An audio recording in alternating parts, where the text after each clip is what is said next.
Kamala Harris is fake. She's a consummate politician. We've got to pay attention to her record as vice president. We elected Democrats over and over and over again. And what did they say? Oh, no, we'll take care of you next time. Is Kamala black, yes or no? I'm going to let her speak on that. But to me, no. Oh. Is Kamala black, yes or no? I share that same view. Wow. The 2024 presidential election is months away, and Vice President Kamala Harris is campaigning on being the first black female president. Now, do I think Kamala is black? No. She's Kamala. But it doesn't matter because black voters are leaving the Democrats. Take a look. When it comes to the Democratic Party, it looks like a lot of brothers, a lot of black voters are leaving, black male voters are leaving the Democratic Party. What do you think is the number one issue why? Too many issues to name. But I think overall the thing is I think the tipping point was if you look at the legal immigration issue going on, you see all the federal funding and all the state and all the local funding. I heard recently that in New York City they spent upwards of $3 to $5 billion in overall just with the legal immigration. But then at the same time, look at our brothers. We do not have jobs. Look at our communities. We do not have funding. We elected Democrats over and over and over again. And what did they say? Oh, no, we'll take care of you next time. And when next time comes around, what do? Nothing. And that's because the Democrats believe they own the black vote. And that's why when CNN stopped by this black barbershop, they were shocked to hear what we had to say. Among the revelations, that some of the black men that he interviewed did not regard Harris as black. Is Kamala going to make you a little more likely or less likely to vote Democrat? Well, hold on, first, Ray, hold on, Ray. Is Kamala black, yes or no? I'm going to let her speak on that. But to me, no. Oh. Is Kamala black, yes or no? I share that same view. Wow. Is Kamala black, yes or no? I heard she was. I heard she's half black and half Asian. When I played that audio on my SiriusXM radio program on Thursday, many callers who self-identified as African American were quick to tell me that those men were the exception, not the rule. Some described them as low-information voters, no different than you'd find among whites. This might be the most racist clip I've ever seen from a CNN host. How are those men the exception and not the rule? We take umbrage to that. And who are your fact checkers? Some self-identifying black voters that call into your radio show? There's nothing more racist than your own political party thinking that you're stupid and they don't listen to you unless you say what they want you to say. The smart thing to do is to recognize that black people are not a monolith. And although some black men won't support her come November, some black men will. Should Kamala Harris be in charge of the ticket now? Kamala Harris will be in charge of the ticket. She is probably the one person that can beat Trump. And the goal of Democrats, in spite of their antics in the last 3 weeks, have been to beat Trump.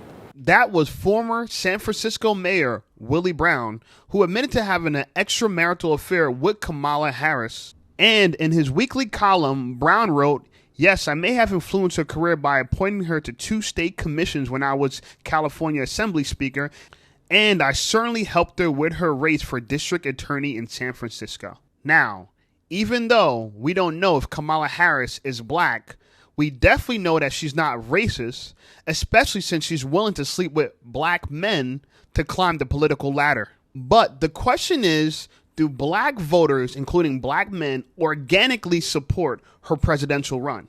Well, black civil rights activist Dr. Umar Johnson alleges that Kamala is paying celebrities in the black community to endorse her campaign. Kamala Harris and the Democratic plantation is paying you celebrities, paying you to shame black people into voting. Y'all know we not going to get nothing out of that vote. Y'all know we not going to get nothing out of that vote.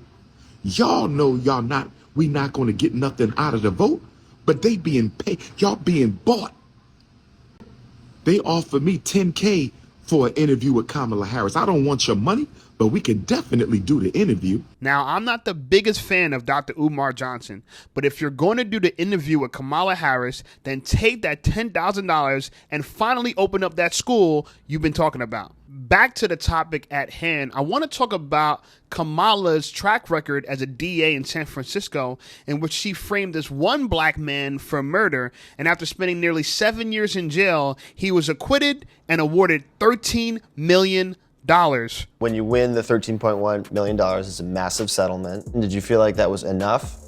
There's not an amount that could get back those 7 years. Ain't that some bullshit? So she sleeps with some black men and lock other black men up. I don't know if we could trust her. But my question to you is this.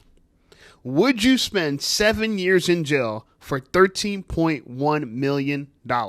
Because if she wins, that's exactly what it might feel like. Last night was a Democratic National Convention, and it's clear that they're trying to promote Kamala as if she's a female version of Barack Obama. And this is where I vehemently disagree with the Democrats. You see, what makes Barack Obama black to me is his black wife and his black kids. If anything, J.D. Vance is more like Barack Obama with the fact that he's married to an Indian woman. It's one thing to sleep with someone outside your race. It's another to start a family with them. And this is actually on brand for Trump because he's never been racist, even though the media likes to paint him as a racist. In fact, this one clip is resurfacing of him removing a KKK member from one of his rallies in 2016. Kate in San Francisco, who was killed. Kate.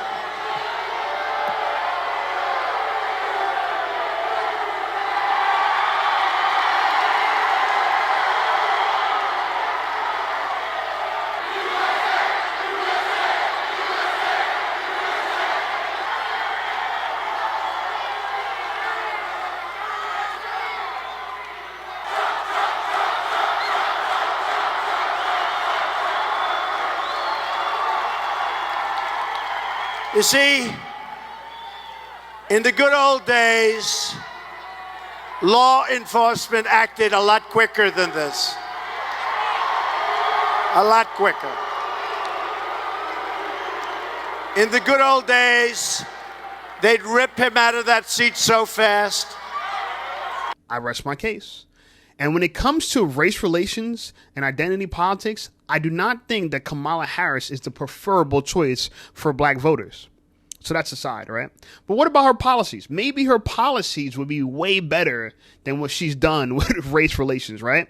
Well, fortunately for us, we didn't know what her policies were until now. Take a look. I will work to pass the first ever federal ban on price gauging on food. My plan will include new penalties for opportunistic companies that exploit crises and break the rules. So Kamala wants to fix the prices of groceries and products and services. Now, let me tell you something. Kamala, I don't know if you know this, you're not the first one. Many people in history have tried this and failed miserably. And let me tell you something. It is not democracy. It's communism.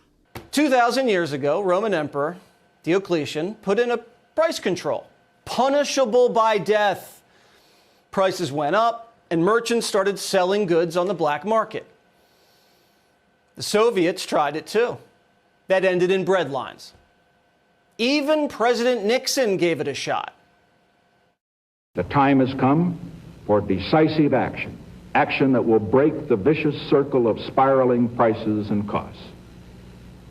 I am today ordering a freeze on all prices and wages throughout the United States for a period of 90 days. Nixon's price freeze triggered shortages and even more inflation. And then 90 days later, he got rid of them. So let me ask you this question. Do you think Kamala is unaware that Nixon tried price fixing back in the 70s? Or that other people have tried this throughout history, including Venezuela and other communist countries? Is she just dumb? Does she just cackle and no one understands what she's talking about? Or is this some evil plan to bankrupt the country? Now, I don't know which one it is, but let me tell you something. If you're running for president and you're unaware of the failed policies in history, you probably shouldn't be president. One of my biggest issues with Kamala Harris and the Democratic Party as a black man is that they're more concerned about immigrants and not the homeland. We're not putting America first, at least not in policy, right? They want to defund the police, which makes it unsafe for us. And before the Democratic convention in Chicago, one lady spoke out about how her son was murdered in Chicago last year.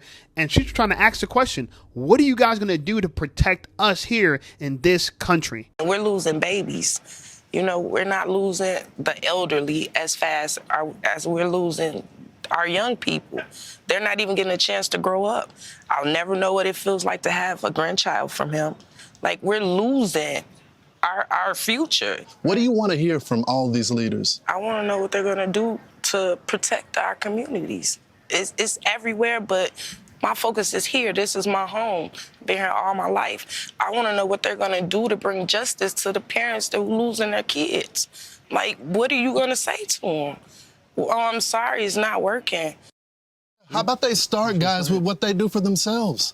I mean, they know how to protect themselves. We see what they're doing at the convention today, this week. So why aren't you providing the people of Chicago with that same standard of protection? How about this? They're spending $400 million over the last 2 years on illegal immigrants. So what does that mean? That Kamala Harris and the Democratic Party prefers immigrants over its own citizens, right?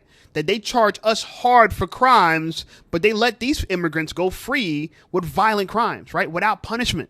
They give them credit cards to spend. And this is not rhetoric. This is their track record. We've all seen the news stories about migrants committing crimes in New York City against police officers and getting off scot-free. Yeah. But you know what? You can never do the same thing in this country. If you attack a police officer in this country, not that you should be allowed to, but you're punished severely. So why the difference? Why the inequality between migrants and American citizens? If it's bad for us, it should be bad for them too. And we know how severely Kamala Harris punished Americans, even ones that were innocent. Remember her debate against Tulsi Gabbard? She exposed this. I want to bring the conversation back to the broken criminal justice system that is disproportionately negatively impacting black and brown people all across this country today. Now, Senator Harris says she's proud of her record as a prosecutor and that she'll be a prosecutor president, but I'm deeply concerned about this record. There are too many examples to cite, but she put over 1,500 people in jail for marijuana violations and then laughed about it when she was asked if she ever smoked marijuana.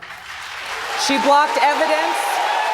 She blocked evidence that would have freed an innocent man from death row until the courts forced her to do so. She kept people in prison beyond their sentences to use them as cheap labor for the state of California. And she fought to keep cash bail system in place that impacts poor people in the worst kind of way.